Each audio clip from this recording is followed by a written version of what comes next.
Who wants to pay some more tax? In fact, better question, who needs to pay more tax? Tax the rich, they should pay more Immigrants, tax. you should pay more tax. Criminals, Tax the Prime Minister, politicians, young the poor, Welsh, the the Royals, teachers, big businesses. Ronnie Pickering. This book in front of me thinks it has the answers.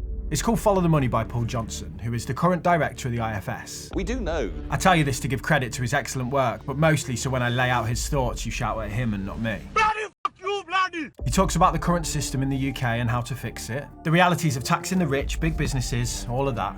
But more importantly, he discusses why no matter what politicians promise us, from the left or the right, over the next 10 years, we're all going to pay a lot more tax. Cut taxes and deregulate wherever you can. Well, the Chancellor has defended his decision to put up taxes last month. Highest taxes in 70 years. Mission largely accomplished. I think people are stupid.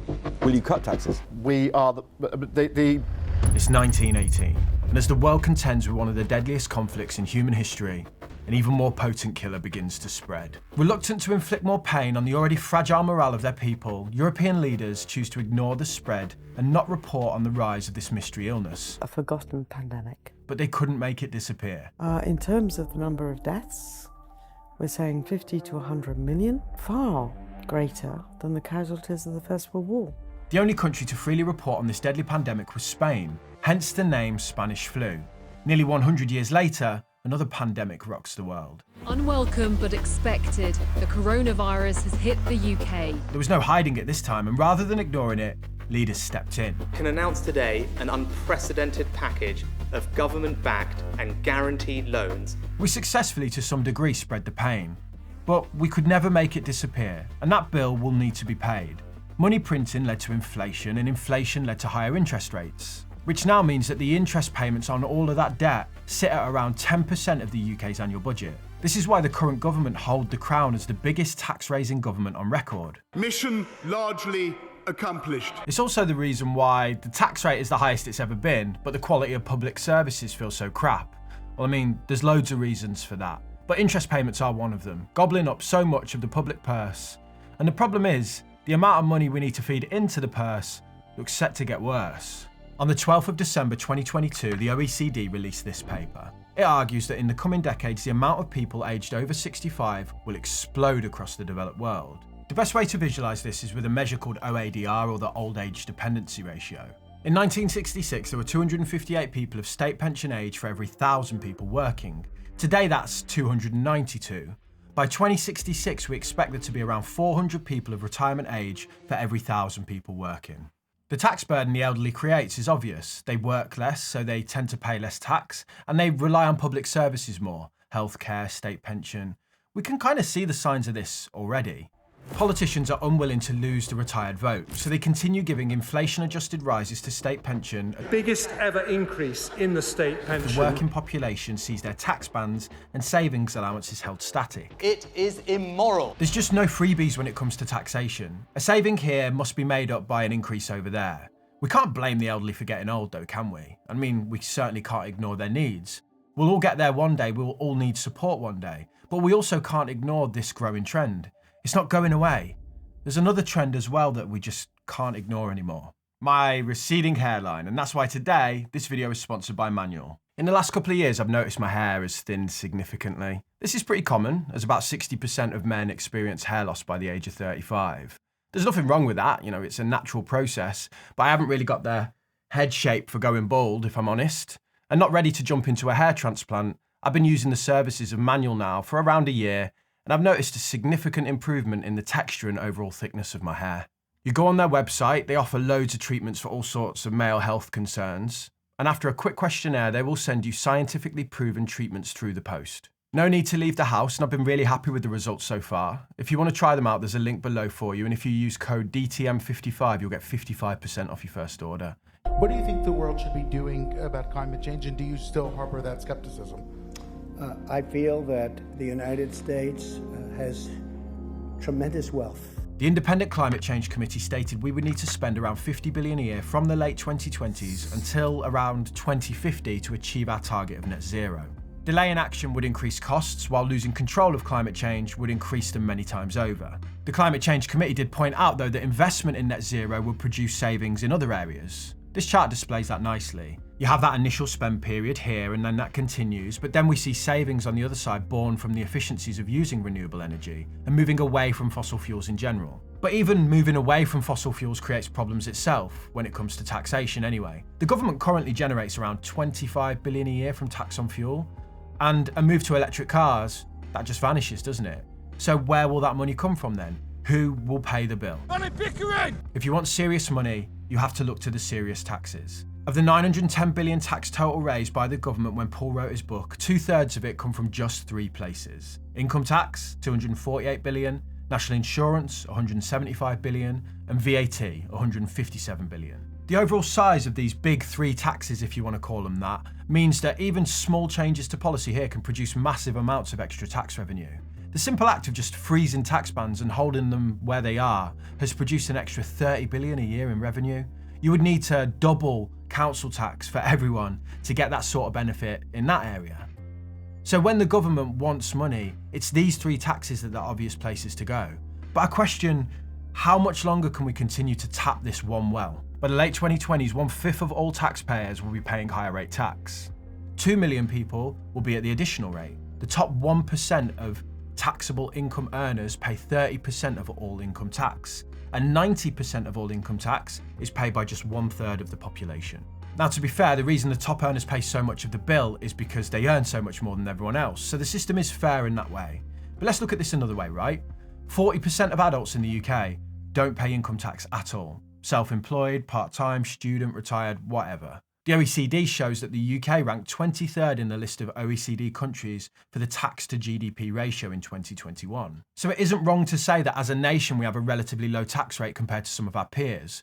But when you realise that the vast majority of taxes are collected from the 3 big taxes, and 2 of those, national insurance and income tax, are working taxes applied to a small section of the overall population, our individual burdens, your individual tax burden, can be way higher than this OECD average.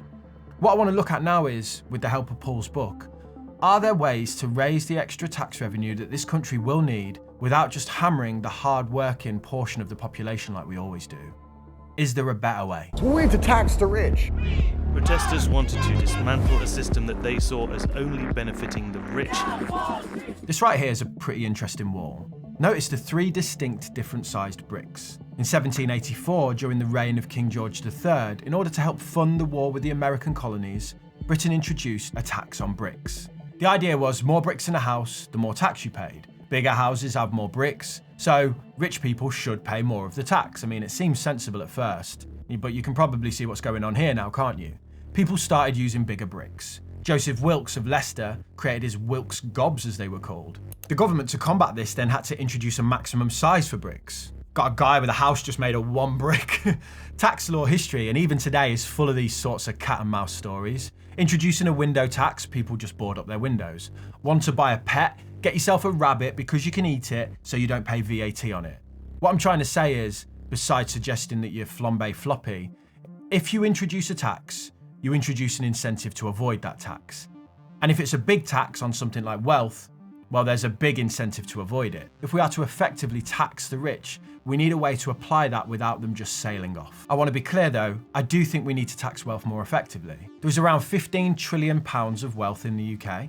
This is 7 times the size of national income, and in the 80s, total wealth was only 3 times the size of national income. So the amount of wealth in total has increased significantly, but the amount we tax it has not. Wealth is also highly concentrated. The top 1% have about 25% of all of the wealth. A well-designed 1% one-off wealth tax would raise 260 billion at a rate of 5% over 500k per individual, or 80 billion at a rate of 5% over 2 million per individual, payable at 1% per year over 5 years. That's a lot of money, and I mean, it sounds great until you consider that their projections or proposals include the values of pensions and homes. Many people over the age of 40 would fall foul of these sorts of wealth taxes, and they're probably going to argue that, they're not that wealthy. We're very working class. It's actually those with a net worth of 5 million or more who tend to have assets of considerable amounts outside of homes and pensions. So let's say you target them then. This group also tend to have good advice in terms of skirting taxes, and they're also highly mobile. 1/3 of the highest earners in the UK came here from another country. That means really that they chose to be here. They could easily choose to leave. It's the whole big bricks eating rabbits thing all over again. I see people online all the time going, tax the rich, make them pay more. But then they just stop there. What I'm interested in is how do we actually do that properly? A one-off wealth tax, no matter how good it sounds on paper, would likely just be easy to avoid by those who should be paying it. Paul has some suggestions in his book, actually, on how we tax wealth properly. And it doesn't involve creating new fancy taxes, big bricks or boiling bugs. We simply use the ones we've already got. Council tax currently raises about 42 billion a year. But in its current form, it's a bit of a joke. So the council tax band system is based on home values from 1991. We should be applying council tax to current home values, not those from 30 years ago. Also, it's capped. And what that means is, the average property in Westminster pays council tax rates that are equivalent to 0.06% of the home value each year. Whereas in Hartlepool, they pay 1.3% of the property's value a year in council tax. Should someone in a 20, 30, 40 million pound home pay the same amount of council tax as someone in a 500,000 pound home? When it comes to taxing wealth, this seems like an easier way to do it, and people would struggle to avoid it. You can't pick up your home and move it to another country after all. And let's say you own it via a shell company that's based in the Cayman Islands. There may be a trust fund in Ecuador that owns a company in Singapore. It doesn't matter, because the house is sat right there in the UK for all to see. If someone or something owns it, they have to pay the bill. And really, saying to someone who just purchased a home for £50 million in central London, the council tax is 300 grand a year, are they really gonna sweat about it? They probably spend that on carpets. And let's face it, they're probably buying a house in central London for that price because the source of their wealth is questionable and they're looking for a place to stash it in the UK. Make them pay for the privilege. Another pre-made wealth tax that could be reformed is inheritance tax. Inheritance tax is a bit of a peculiar one. It raises 7 billion a year, which is a tiny amount compared to the big three, and only 3% of estates are large enough to pay it. But it's consistently voted the most hated tax in the UK and even globally. I think the idea of it gets to us on a human level. I've worked my whole life, paid all my taxes, I should be able to pass on my assets to my kids without them being taxed again. And most people then don't consider, the thresholds that mean that most people won't pay this tax. But consider this. Inheritance or gifts are a result of blind luck. They reduce the incentive for the individual to work hard themselves. They concentrate both resources and power in the undeserving elite. Karl Marx believed inheritance tax should be 100%. I mean, imagine that when you die, it all just gets given to the state and then your kids are left to fend for themselves. But even if it was 100%, in its current form, inheritance tax is just too easy to avoid anyway for those who can afford it. When the 3rd Duke of Westminster died in 1963, his family got a bill for 11 million on the estate of 50 million. They didn't like that. And then since then, they focused a lot of time and energy on dodging inheritance tax. The 5th Duke of Westminster embarked on a 12-year legal battle to prove that his grandfather's brother died as a result of a shell exploding in World War II. That would mean then no inheritance tax. And fair enough, he died serving his country. Well, actually, he died 23 years after the war ended from cancer, but the legal team managed to link the shell exploding to the cancer. This is what a good legal team gets you guys. Recently, Hugh Grosvenor, the latest iteration of this family, was able to sidestep around 4 billion in inheritance tax through careful planning. These are extreme examples, but they highlight the point that only 3% of estates actually pay inheritance tax, and the more money you have, the less you tend to pay. The average tax rate on an estate worth 2 million is 20%, but on estates worth 10 million, it's half that rate. Paul sees this as an easy win, a real way to tax wealth at the point it changes hands. He argues we should move to a system of taxing the recipient and not the donor, and that gifts and inheritances should be taxed the same whenever they're received.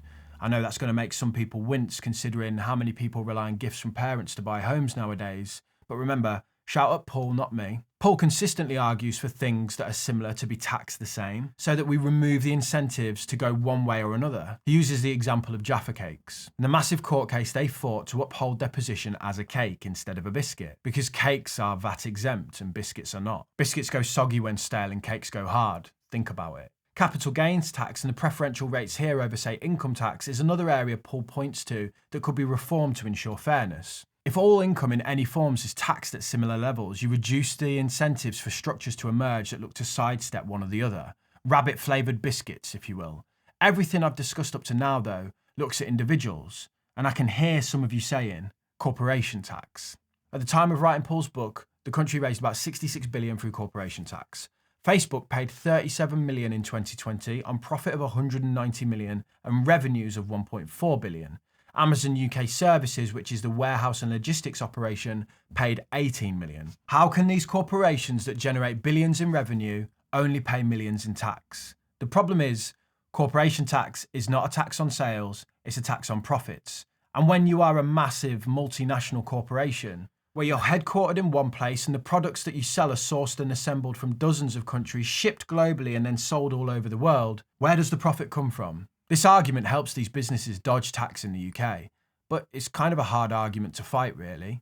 The solution is, instead of applying a tax where profits are made, which is, completely up for debate, apply the tax where the sale is made instead. Paul calls this moving from an origin basis to a destination basis. It would be a cleaner and more efficient way of doing it, but the problem is, it would mean that other countries lose out, and the UK would be going against the current international system. What that means is we might annoy our peers, because if we gain tax, someone, somewhere, will inevitably lose out on tax. There's a quote in the book that's kind of been floating around my head since I read it. Politicians need to be brave, and so do we. It speaks to the reluctance of politicians and the voting public to really change the tax system meaningfully. Part of the reason that the burden always seems to be lumped on the working population is because it's the most politically palatable. Freezing tax bans and pulling in billions more in tax revenue that way goes down better than completely reforming the council tax system. As it stands, it won't change, because the tax system currently is more about winning votes than it is about a system that's efficient, that works, that is fair. Even more than in any area of government, there is no sense of strategy or direction with taxation. Government produces reviews with monotonous regularity for every area of public spending. It has literally never published a strategy for tax. After reading Paul's book, I thought, I want to interview this guy. So I reached out to him and got him on my podcast. I'll link the episode in the end cards when that's up. It's going to be out in a few days. I also asked him, what about waste? Are politicians just pissing all our money up the wall here? He agreed that there's plenty of waste within government, but there's not enough of a saving that could be made anywhere that then could meet the demands on the budget. I've also been quite singular in my focus today, and I've ignored the fact that an obvious solution to all of this is growth. If the UK economy grows, then we can generate the revenues required, or at least help a little bit without cranking tax so much. But when the governor of the Bank of England says growth prospects are as bad as he's ever seen, it doesn't look great, does it? My nan used to say, when the shit's the fan, well, that's a good reason to clean up. She used to drink a lot, so she said things that didn't make sense all the time. But what I think she meant was, messes give you the opportunity to make things right. The UK is a bit of a mess at the minute.